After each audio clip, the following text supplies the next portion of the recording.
Hemant Soren Jharkhand CM 8 ఎకరాలు సంబంధించిన భూమికి సంబంధించి ఏదో పెద్ద స్కామ్ చేశాడని ఈడేది రైడ్ చేయడం కానీ అరెస్ట్ చేయడం కానీ జరుగుతుంది.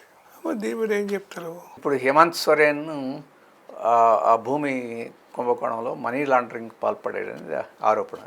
నిజంగా మనీ లాండరింగ్ పాల్పడాడా లేదా అనేది ఓ భాగం, అది నెగ్గు తేల్చాల్సి ఉంటుంది. అలాగే అది 8 ఎకరాల లేకపోతే 80 సెంట్ల అనేది కూడా అంత ముఖ్యమైన సమస్య కాదు. ఒక ముఖ్యమంత్రి స్థాయిలో చిన్నదా పెద్ద ఏది జరిగినా ఉంది. కానీ విషయం ఏంటంటే ఇక్కడ మనీ లాండరింగ్ సమస్య ఈరోజు ముఖ్యమైనది కాదు బీజేపీకి. ఆ సందర్భాన్ని తీసుకొని అక్కడ లౌకిక ప్రతిపక్ష పార్టీలని దెబ్బతీయాలి, బలహీనం చేయాలని చెప్పేసి ఒక రాజకీయమైన నీతి నిజాయితీని కాపాడటం అనేది దాని యొక్క లక్ష్యం కాదు. ఒక అంశాన్ని తీసుకొని ప్రతిపక్షాలని లౌకిక పక్షాలని విచ్ఛిన్నం చేసి తనకు ఎదురు లేకుండా చేసుకోవాలని చెప్పేసి, ఒకవేళ అది నేను నీతి నిజాయితీ నాకు పక్షపాతం లేదు, నీతి ఎక్కడ ఉంటే అక్కడ అవినీతి ఎక్కడ ఉంటే అక్కడ వ్యతిరేకం అని చెప్పేసి ఏమంటే పక్కన ఆంధ్రప్రదేశ్లో ముఖ్యమంత్రి గారు చాలా ఎదుర్కొంటున్నారు, అక్కడేమీ లేదు. ఇక్కడ కవిత మీద కూడా ఆరోపణలు ఎదుర్కొంటున్నారు, ఇక్కడ లాలూచీ జరిగిందని చెప్పేసి వస్తూ ఉంది. ఆగమేఘాదిక మీదుగా రేపు ఎన్నికలు జరగబోతుంటే ఆ ఎన్నికల ముందులో దీన్ని అరెస్ట్ చేయాల్సిన అవసరం ఏముంది? అలాగే అక్కడ పక్కన లలూ ప్రసాద్ ఏది ఉన్నది, ఆ పాత కేసు బట్టి ఇప్పుడు కొత్త కేసును తీసుకొచ్చి పెట్టి మళ్ళీ ఆయన్ని ఈడీ వేధింపులు జరగాల్సిన అవసరం ఏముంది? కేజ్రీవాల్ మీద మళ్ళీ ఈడీ సమన్లు పెట్టాల్సిన అవసరం ఏముంది? ఈ 5 ఏళ్ల నుంచి ఎప్పుడు తీరుబడలేనట్టు ఇప్పుడే అకస్మాత్తుగా ఎన్నికల ముందే వచ్చినట్టు రోజు మీడియాలో ఈ ప్రతిపక్ష నాయకులు చాలా అవినీతి పరులు, అక్రమాల పరులు అని చెప్పేసి మీడియాలో కవరేజ్కి పనికొచ్చే పద్ధతిలో వీళ్ళు ఇది చేస్తున్నారు. అలాగే బీజేపీ రాష్ట్రాల్లో ఎక్కడ అవినీతి లేదు, అవినీతి పరులు లేరు, ఎవరి గురించి ఏమీ మాట్లాడరు, ఎవరిని అరెస్ట్ చేయరు.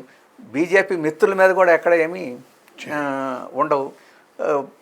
మిత్రులను కూడా ఎవరైనా అటు ఇటు పోతామంటే వాళ్ళని బెదిరించడానికి అప్పుడప్పుడు వినియోగించుకునే పద్ధతి తప్ప ఇంకోటి కాదు. అందుకని మేము చెప్పేదంటే నీతిని రక్షించడం, అవినీతిని నిర్మూలించడం అని చెప్పేసి బీజేపీ యొక్క లక్ష్యం కాదు.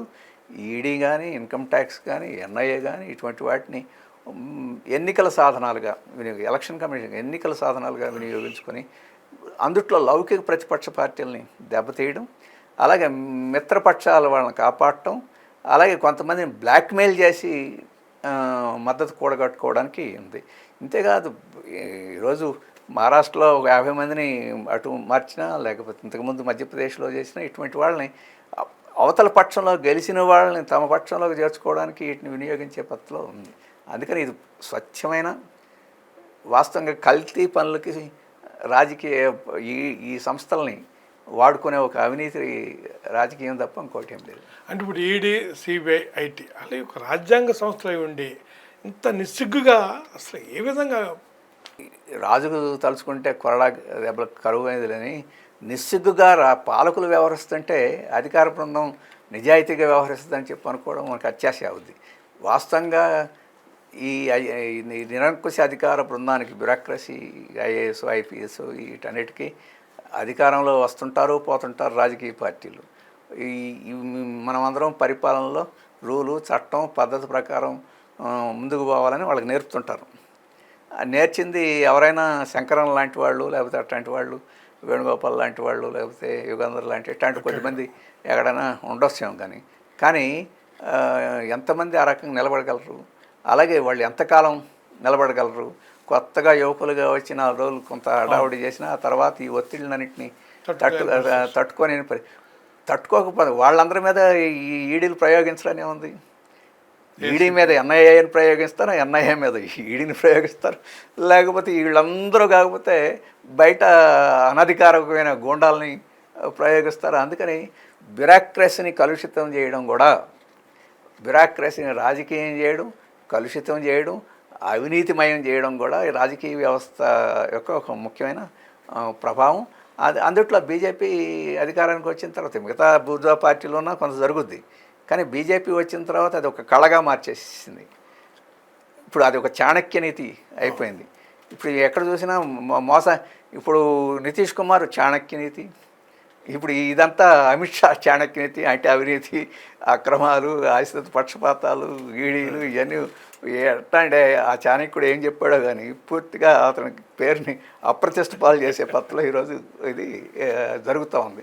అందుకనే ఈ రాజకీయాలు ఒక రకమైన ఒక చాలా నీచ స్థాయికి ఈరోజు బీజేపీ దిగజార్చింది. దానిలో భాగంగా అధికార బృందాన్ని దిగజార్చింది. వాళ్ళు ఈడీలో ఉన్న ఇంకోటిలో ఉన్న ఆ ఒత్తిళ్ళకి లోబడిపోయే పరిస్థితి. రేపు ఇంకోటి వస్తే ఇప్పుడు ఇది అలవాటైన వాళ్ళు ఇంకోరు వచ్చినప్పుడు కూడా అదే పద్ధతిని అనుసరించే పరిస్థితి కనపడుతుంది. మీరు నిజమైన రాజకీయ జీవితం 50 సంవత్సరాల పైన ఉండొచ్చు.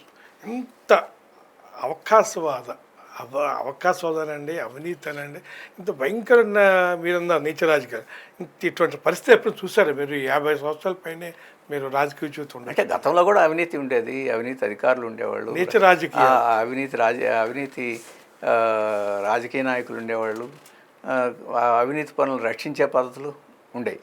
కానీ ఒక వ్యవస్థీకృతంగా ఒక సిస్టమటైజ్ చేసి రాజకీయాలంటే అవినీతిని వినియోగించుకోవడం, అవినీతిని ప్రోత్సహించడం, అవినీతి అనేది ఒక రాజకీయ సాధనంగా మార్చేయడం అని చెప్పేసేది అంతకుముందు జరగల. ఈ హయాంలో మతాన్ని అంత సిస్టమేటిక్గా రాజకీయానికి వినియోగించుకుంటుందో, అవినీతిని రాజ్యాంగ వ్యవస్థలని వీటన్నిటిని కూడా సిస్టమేటిక్గా ఈరోజు రాజకీయ ఒక వ్యవస్థీకృతం చేసినట్టుగా ఈరోజు చేసింది. ఇది ఎంతకన్నా గొప్పగా ఎంతకన్నా మెరుగ్గా చేయగలిగిన వాడు ఉంటాడని నేను అనుకోవడం లేదు. భవిష్యత్తులో వస్తాడని కూడా అనుకోవడం లేదు.